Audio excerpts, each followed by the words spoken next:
So what we're going to be looking at here in this little PowerPoint presentation is what is biology? Now, all of your life you've heard of biology, or you're like, oh, I have to take biology in order to graduate. And don't get me wrong, I know that some people are really excited about this class and other people are like, just get me through this so I can get to graduation. And that's cool. It's okay. Just asking you to be open-minded and understand the different concepts that are behind it. But when we look at biology, the root word bio, as many of you know, means life.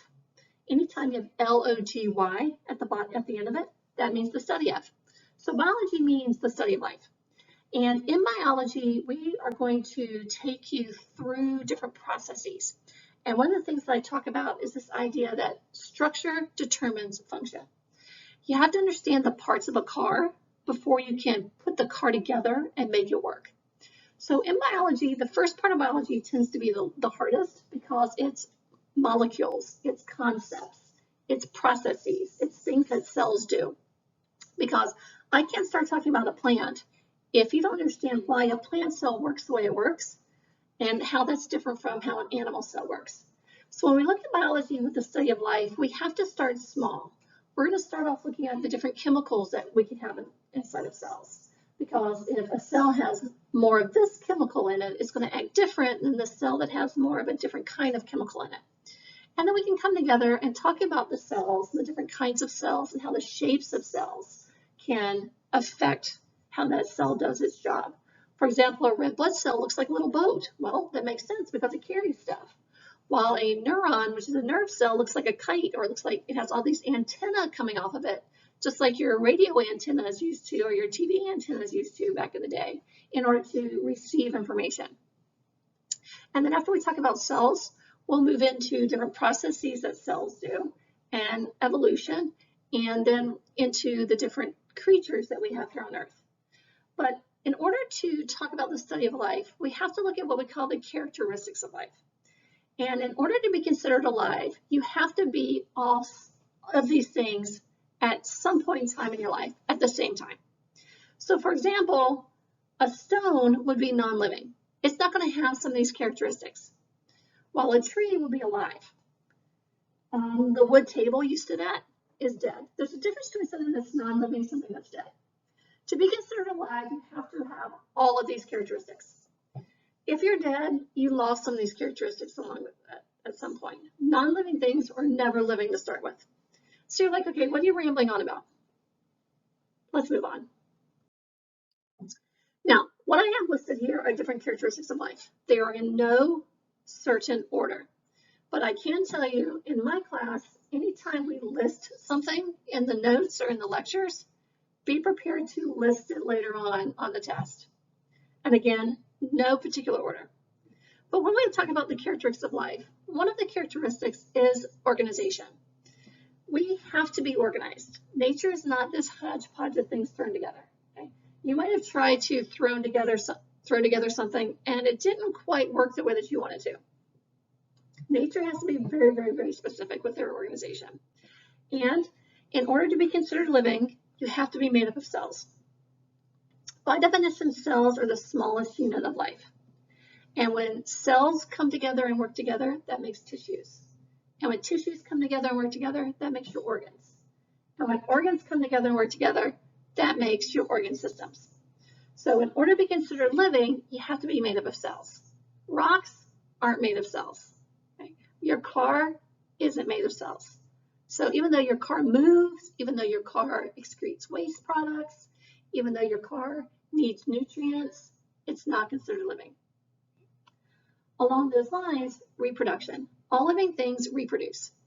Now, when we talk about reproduction, this is it can be for survival of the species. It can also be for growth and development.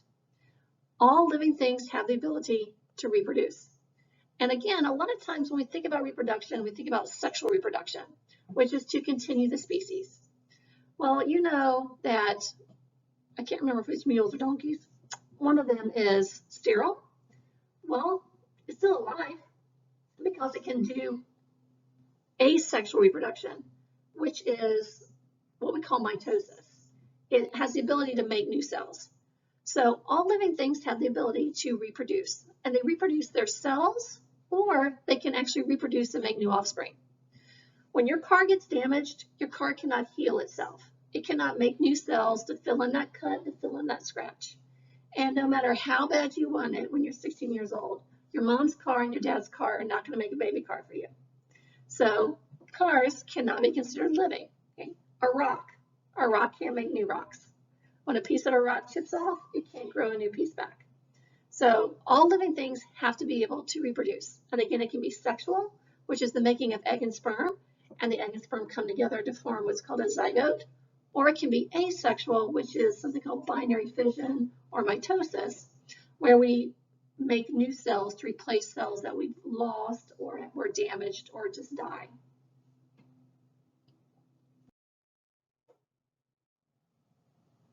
Now, another characteristic of life deals with heredity. And in biology, we do this huge unit on genetics. And we'll talk about DNA. And I always call DNA a cookbook because everybody has seen a cookbook. And we've all used cookbooks. And we know that cookbooks have recipes in them. And we know that those recipes tell us how to make something. When we talk about genes, we're talking about recipes. And those recipes tell our body how to make proteins. Well, as creatures, we have to share these recipes. And so we have to talk about how traits get passed down from one generation to the next. So you can go to Barnes & Noble, and there are hundreds of cookbooks. And you can buy one of each. And if you look, some of the recipes are exactly the same. But other recipes are a little bit different. Well, for example, with humans, some of our genes are exactly the same. We all have a gene that tells us how to make a heart. We all have a recipe that tells us how to make bones. But some of our genes are a little bit different. So I make some proteins that are a little bit different from yours. That's why I look different from you. Think of it this way. You go and you get all these cookbooks out and you open them up. They all have a recipe for chocolate chip cookies. However, one cookbook uses white chocolate chips, and another cookbook uses semi-sweet chocolate chips, and another cookbook uses dark chocolate chips. They're still all chocolate chip cookies, but that one small change in the recipe makes these creatures different. And so these traits are going to get passed down through our DNA. And when we talk about our DNA, we talk about something called the genetic code. Just like you open up a cookbook and you read the sentences, you've learned what letters look like, and you learn how these letters come together to form words. Well, we know the letters, as you'll see, of DNA. And when our body reads DNA, it's reading a recipe. So it knows what ingredients it needs to go get. All living things also have the ability to grow and develop. And these are different. When we talk about growth, we're just talking about getting bigger. So you've grown since you were a child. You still have the same fingers, the same arms, the same hands, the same toes, the same belly, but they've gotten bigger. Well, that would be asexual reproduction. We make new cells in order for our bodies to grow. At the same time, living things have the ability to develop. And to develop means to mature or to change based on the experiences that they have in their lives. So, for example, you are not mentally the same person you were when you were born. Your brain has matured. You have learned how to do new things. Your body is not the same as you were when you were a baby. Your reproductive system, puberty, has happened or is occurring. And so your body is developing. It is changing.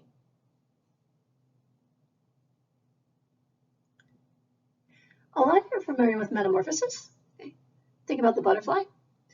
Butterflies start off as an egg, and then that egg hatches into a caterpillar, and then that caterpillar goes into a suspended animation and comes out as a butterfly totally changed.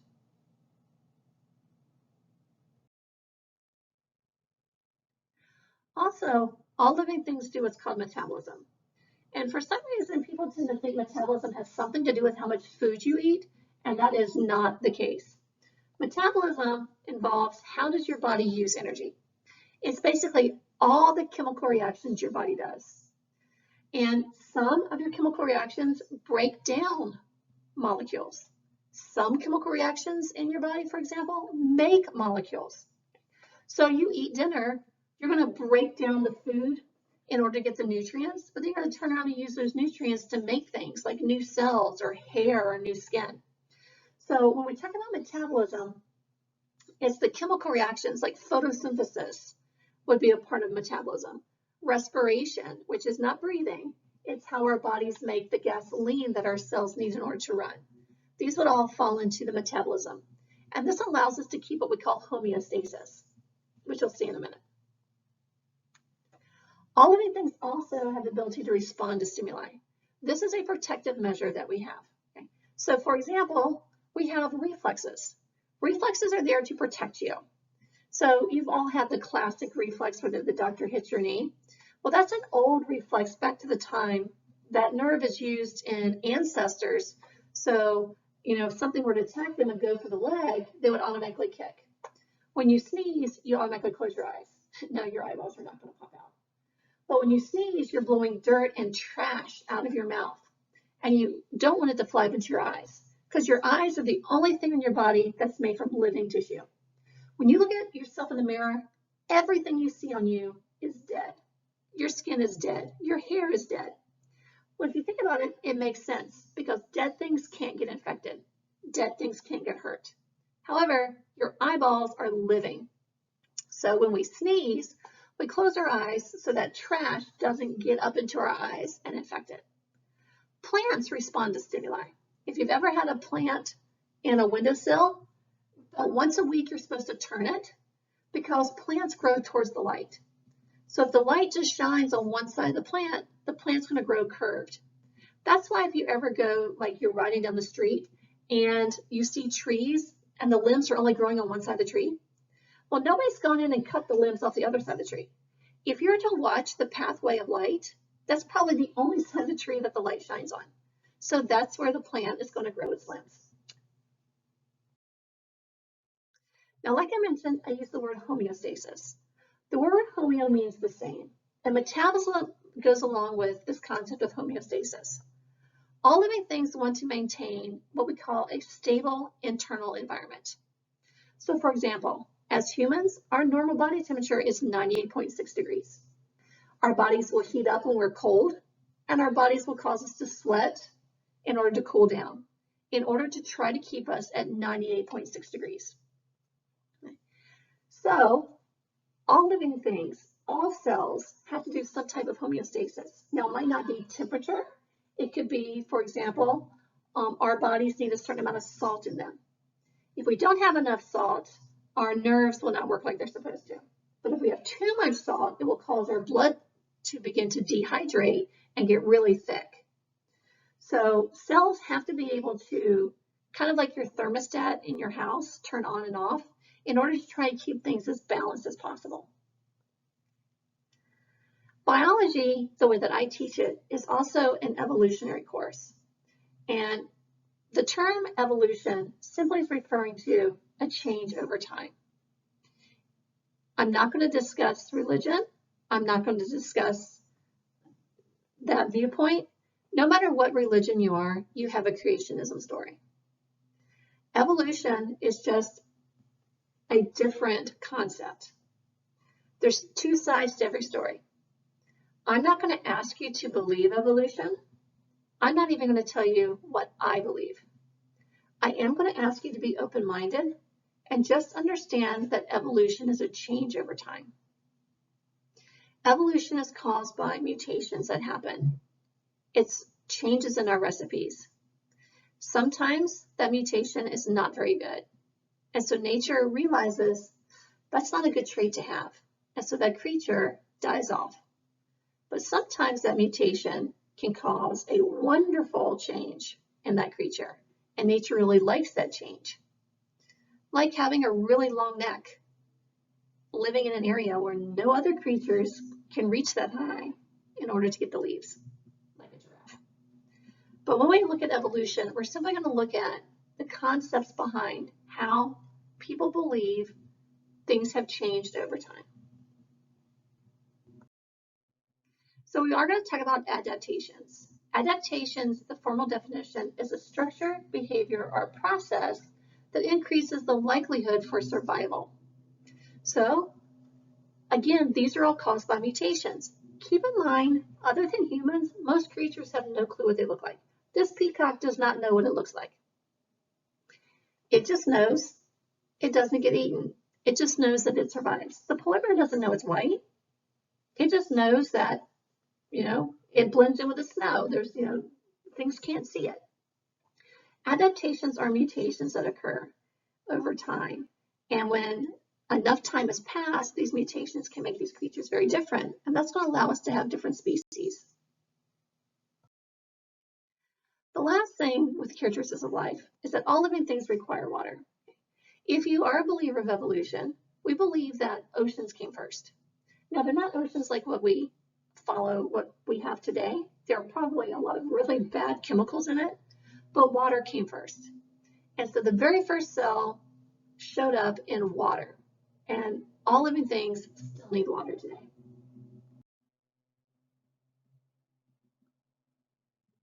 And so when we talk about an organism is anything that possesses the characteristics of life.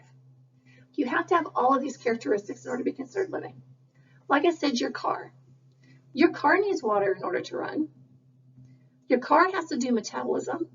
It breaks down gasoline. It breaks down oil. Your car, I don't have it on here, but your car responds to stimuli. Your car goes when you put your foot on the gas. It stops when you put your foot on the brakes. Your car excretes waste products. It gives off fumes. However, it's not made from cells. It cannot grow and develop. It cannot reproduce. So even though something has a lot of the characteristics of life, if it doesn't have all of them, cannot consider it to be alive. Therefore, we cannot consider it to be an organism.